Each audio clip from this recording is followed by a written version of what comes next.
नमस्कार दोस्तों। तो कैसे हैं आप सभी अच्छे होंगे और आप लोग अच्छे से अपनी स्टडी कर रहे होंगे। तो आज हम आपको बताने वाले हैं क्लास 9 का जो मैथ है उसका अध्यापन संख्या पद्धति के बारे में।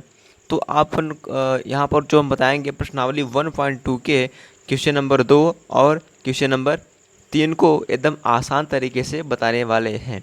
तो क्वेश्चन नंबर जो 1 था प्रश्नावली 1.2 का, वो आपको अगले वीडियो में देखने को मिल जाएगा। तो चलिए वीडियो स्टार्ट करते हैं। तो आप लोग प्रश्नावली 1.2 का जो देखेंगे दूसरा क्वेश्चन आप देखेंगे कि क्या सभी धनात्मक पूर्णांकों के वर्गमूल अपरिमेय होते हैं। यदि नहीं तो एक ऐसी संख्या के वर्गमूल का उदाहरण दीजिए जो एक परिमेय संख्या है। जो एक क्या है? तो जो एक परिमेय संख्या है, आप उस परिमेय संख्या का एक उदाहरण हमें देना है। ठीक है, तो हमें जो है एक ऐसी परिमेय संख्या का उदाहरण देना है जो क्या हो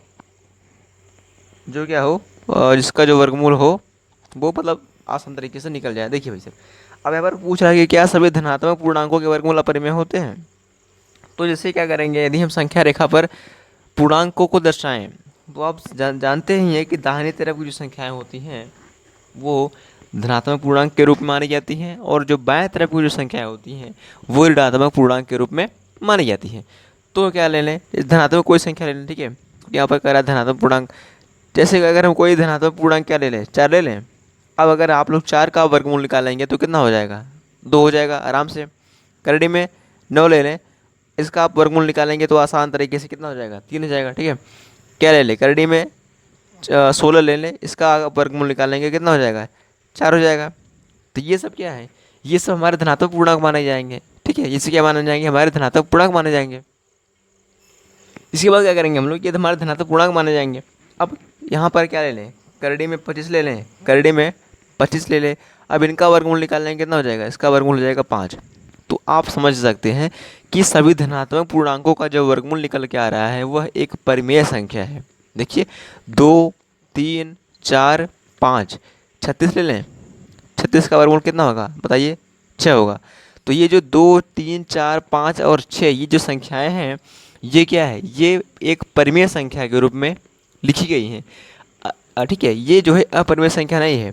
तो इससे क्या हुआ, इससे यह निष्कर्ष निकलता है कि सभी धनात्मक पूर्णांकों का वर्गमूल एक परिमेय संख्या होता है। तो ये अपरिमेय नहीं होता है। अब आगे कह रहा है कि यदि नहीं तो ये परिमेय संख्या नहीं है, तो हमें क्या करना है? तो एक ऐसी संख्या के वर्गमूल का उदाहरण दीजिए जो एक परिमेय संख्या है। तो आप उदाहरण के लिए सिंपल से क्या लिख लेंगे, करनी में 4 बराबर 2। ये देखो उदाहरण के लिए दिया है। ठीक है, ये आप क्या कर सकते हैं, उदाहरण के लिए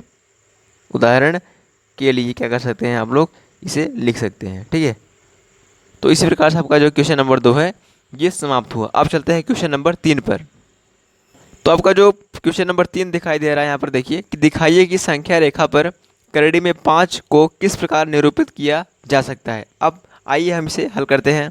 तो इस प्रश्न को हल करने के लिए हमें क्या करना पड़ेगा, एक संख्या रेखा खींच लेते हैं जिसमें हम क्या करेंगे, पूर्णांकों को दर्शाएंगे। तो आपको एक स्केल का आवश्यकता पड़ेगा। ठीक है, यहाँ पर क्या करेंगे हम लोग, पहले क्या करेंगे, एक रेखा को खींच लेंगे।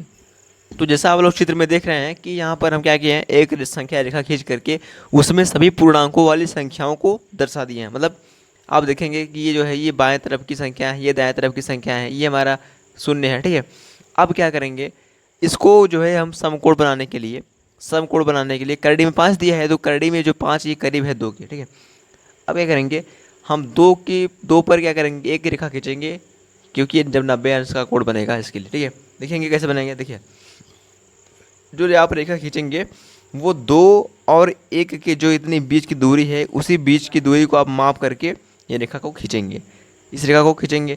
अब उसके बाद क्या करेंगे, आप लोग इस रेखा को ये शून्य से क्या करेंगे, मिला देंगे।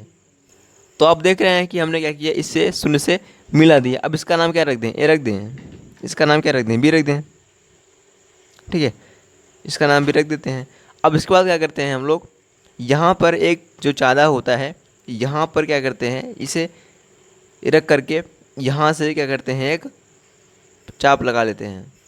तो आप देख सकते हैं हम कैसे इस क्या क्या करें, यहाँ पर आप ये रखेंगे। ठीक है, अब यहाँ से क्या करेंगे आप लोग, इसे इस प्रकार से यहाँ पर देखेंगे, तो इसे इस प्रकार से यहाँ पर क्या करेंगे हम लोग, खींच देंगे इस प्रकार से। ये देखिए, अब जो हमारी जो रेखाएं निकल कर आई है आप देख सकते हैं। तो आप देखेंगे कि जो ये वाली रेखा है, ये वाली, यहाँ पर हमारे देखो ये जो बी है ये इसका है, ठीक है, ये बी इसका है, और ये जो नई प्राप्त हुई है तो ये जो है एक प्रकार से अलग हमारी रेखाएं प्राप्त हो गई हैं। अब क्या करेंगे, जो हम ये वाले जो रेखा खींचे हैं, ठीक है, जो क्या कहे हैं हम लोग, जो ये वाली आप रेखा देख रहे हैं यही क्या है, यही करड़ी में 5 है, ये क्या है, यही करड़ी में 5 है। और अगर आप नीचे देखेंगे तो नीचे कितनी मूल संख्या दिख रही है, तो आपको नीचे मूल 2 संख्या दिखेंगी, ठीक है, मतलब यहाँ से लेकर के यहाँ तक आपको जो है 2 संख्या दिखेंगी। और यहाँ पर इसका मान कितना ले लेंगे, 1 ले लेंगे, ठीक है, क्योंकि आप मानेंगे यहाँ पर 1 ले लेंगे। अब आप लोग के मन में जो है एक विचार उत्पन्न होती है कि जो करड़ी में 5 है ये कैसे आया, तो इसे आप देख लीजिए, ठीक है। पाइथागोरस प्रमेय से आप देखेंगे तो पाइथागोरस प्रमेय से आप लोग अगर देखेंगे तो कर्ण बराबर क्या होता है, तो कर्ण स्क्वायर बराबर क्या होता है, लंब का स्क्वायर प्लस आधार का स्क्वायर। अब हमें क्या करना है, कर्ण का निकालना है, तो यहाँ पर क्या लिखेंगे, यहाँ पर लिख देते हैं कर्ण स्क्वायर, ठीक है, कर्ण स्क्वायर लिख देते हैं।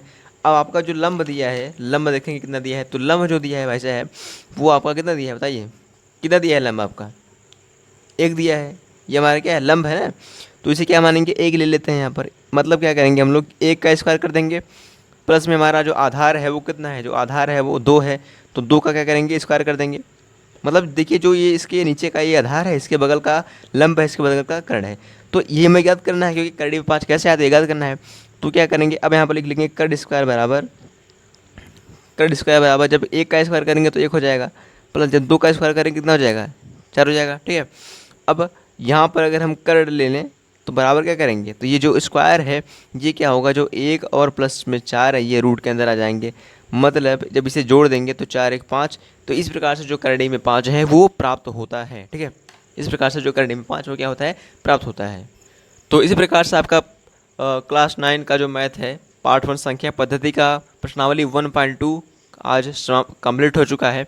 तो अब आपको जो भी डाउट्स हो उसमें वीडियोस में या क्वेश्चंस में, तो आप उस डाउट्स को कमेंट करिए जिससे हम आपके डाउट्स को बता सके, उसे क्या कर सके, आपको मतलब भ्रमित से पूर्णतः उसे बता सके। और यदि आपको यह वीडियो अच्छा लगा तो इस वीडियो को लाइक करिएगा, सब्सक्राइब करिएगा और अपने दोस्तों को शेयर करिएगा। तो अब मिलते हैं प्रश्नावली 1.3 में।